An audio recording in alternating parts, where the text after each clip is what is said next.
Notre monde d'aujourd'hui nous donne tout, surtout pour ceux qui ont de l'argent et qui peuvent payer. On a tout dans le supermarché, on a tout dans son frigidaire, on a tout dans ses armoires. Et alors, la tentation est d'être des gens installés, repus, rassasiés. Ah! On n'attend plus rien. On a comblé le désir. Et quand vous avez comblé vos désirs, c'est la catastrophe. Vous allez me dire, alors, il ne faut pas combler nos désirs? Non.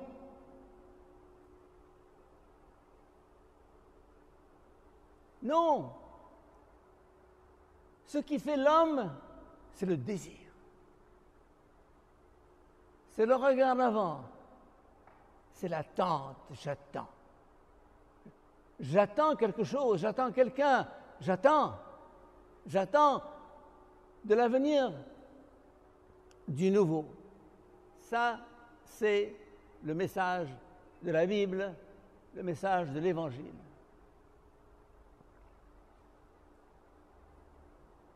Tout a commencé avec Abraham. Nous l'avons entendu dans la deuxième lecture. Va, pars. Mais je suis bien, je suis installé, j'ai ma maison, j'ai tout ce qu'il faut.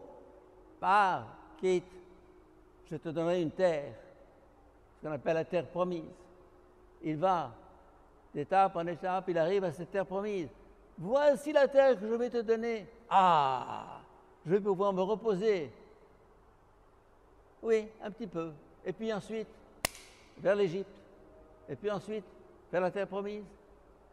Et puis ensuite, il s'installe, il s'incruste, et le peuple s'embourbe dans le plaisir et dans la consommation comme nous le faisons aujourd'hui. Société de consommation.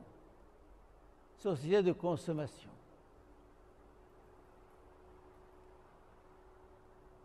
C'est la mort de l'homme.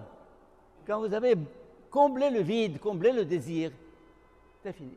On est comme une vache. Après avoir mangé pendant 3 heures, elle s'installe sous l'arbre, en train de ruminer.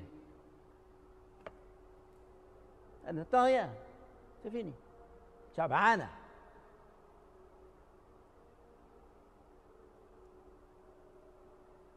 Alors, Dieu, après avoir fait à Abraham et à son peuple tous ces tours et détours, les déracine encore une autre fois vers Babylone. Et ils reviennent ensuite à la terre promise. Et ils sont de nouveau déracinés. Où est la terre promise? Israël? La terre promise est à l'horizon. Un horizon qui recule sans cesse. Vous allez me dire, mais c'est frustrant. C'est ça qui est beau. C'est ça qui est beau. L'attente, le désir, la tension, en avant. Il y a 2 genres de religions. Les religions cycliques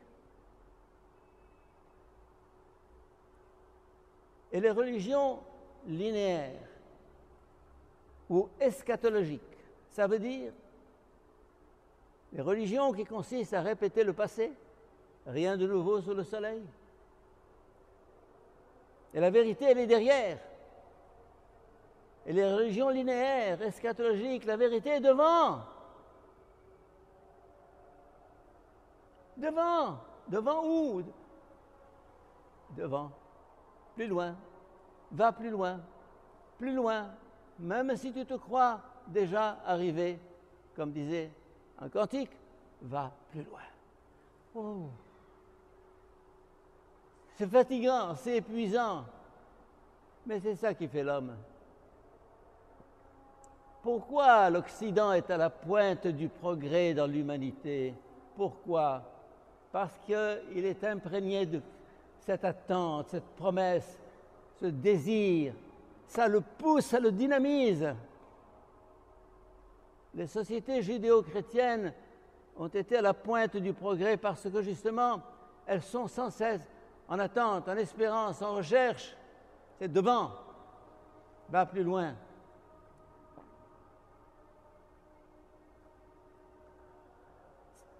C'est le sens de la Bible. Un peuple en marche. Un peuple en marche. Dès que vous vous arrêtez, dès que vous vous incrustez, c'est la fossilisation, c'est la pétrification, c'est la mort.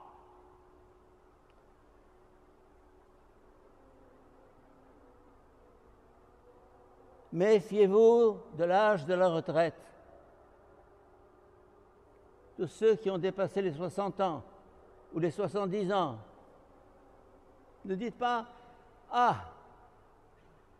Non. Il faut sans cesse trouver un nouveau but dans l'existence, un nouvel objectif, un nouvel idéal qui vous pousse en avant, qui vous aspire en avant. On n'est jamais arrivé. On n'est jamais arrivé. On n'arrive qu'en Dieu, comme disait Antoine de Saint-Exupéry. Et en Dieu, c'est quoi? En Dieu, c'est quoi? C'est un fauteuil confortable? Un divan? Non, en Dieu. Dieu est un espace ouvert. Dieu est un espace ouvert. Le royaume est un espace ouvert. Ce que j'aime dans le christianisme, c'est que il ne nous donne pas, il nous fait espérer. Espérance. Nous avons vu ça aussi dans la deuxième lecture d'aujourd'hui. Espérer. Espérer ce qu'on n'a pas.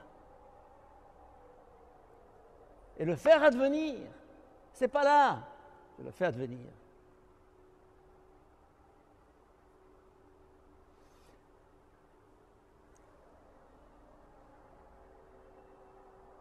Quand vous voulez donner un bonbon à un enfant, qu'est-ce que vous faites? Eh bien, vous lui donnez un bonbon. Eh bien, moi, j'avais un petit truc sympathique. Du balcon de l'école des Jésuites au Caire, je prenais des bonbons au bout d'une ficelle et d'un bâton, et les élèves étaient en bas, et je faisais descendre le bonbon. Et quand ils arrivaient à le saisir, je remontais le bâton. Ça les rendait fous. Et je recommençais. Au bout de quelques minutes, j'ai eu le bonbon. Et il a eu le bonbon. Comme on dit en arabe, je lui ai enlevé l'âme. Mais ce bonbon avait un autre goût que le bonbon que je lui servirais comme ça. N'a de valeur que ce qu'on a conquis, n'a de valeur que ce qu'on a gagné, n'a de valeur que ce qu'on a arraché par son effort, par ses propres mains. Vous voulez pourrir votre enfant, donnez-lui tout.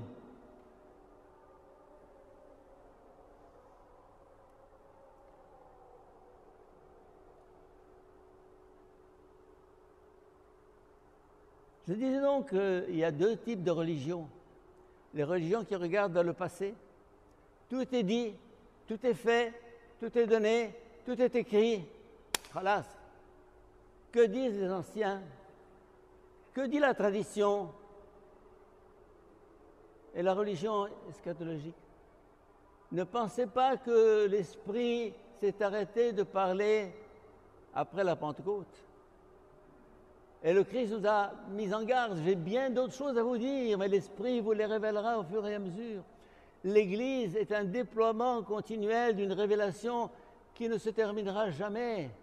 Chaque jour, l'Esprit invente du neuf. Chaque jour, à travers l'homme, il crée du nouveau à travers nous.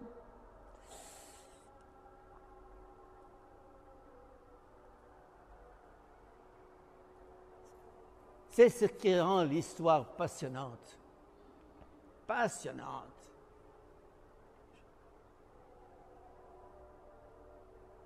Il y a une quinzaine d'années, le père Nabil Gabriel avait organisé au grand stade de la Cité Nasr au Caire, un grand congrès des écoles catholiques qui avait pour devise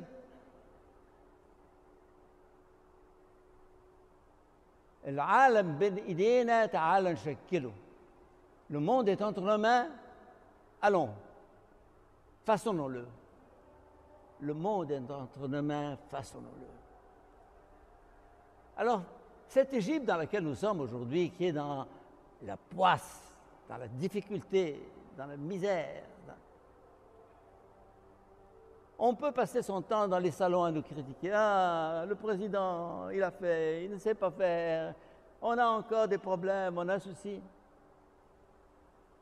Vous pensez que le président, avec une baguette magique, va résoudre ces problèmes accumulés depuis des dizaines d'années? Vous pensez? Mais ayez un regard optimiste. Voyez cette ouverture du tunnel qui s'est fait avant-hier sous les 2 canaux de Suez. Voyez le nouveau canal qu'il a percé. Voyez sa lutte incessante contre le terrorisme dans le pays, au Sinaï, ailleurs. Voyez les contrats qu'il essaie de passer avec les sociétés internationales.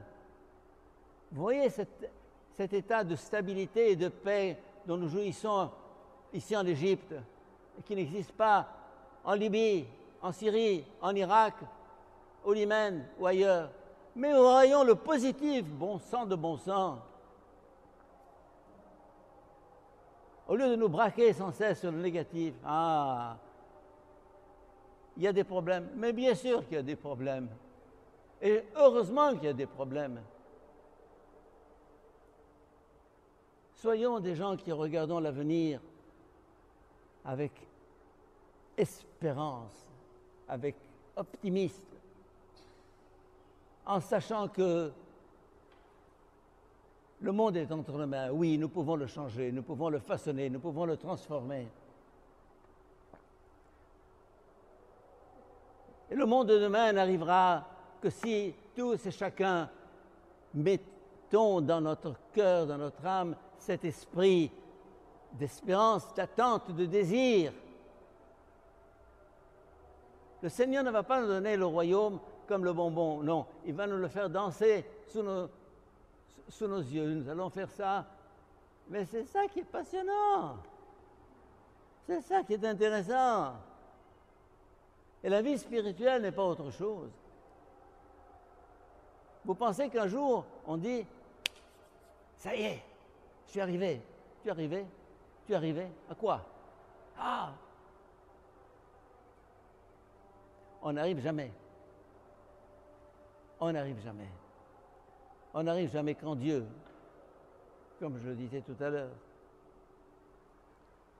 L'avenir appartient à ceux qui attendent, à ceux qui espèrent, à ceux qui désirent. Le Seigneur reviendra quand nous aurons préparé sa venue, en construisant ce monde de fraternité, de paix, où qu'il viendra couronner de sa présence. Amen.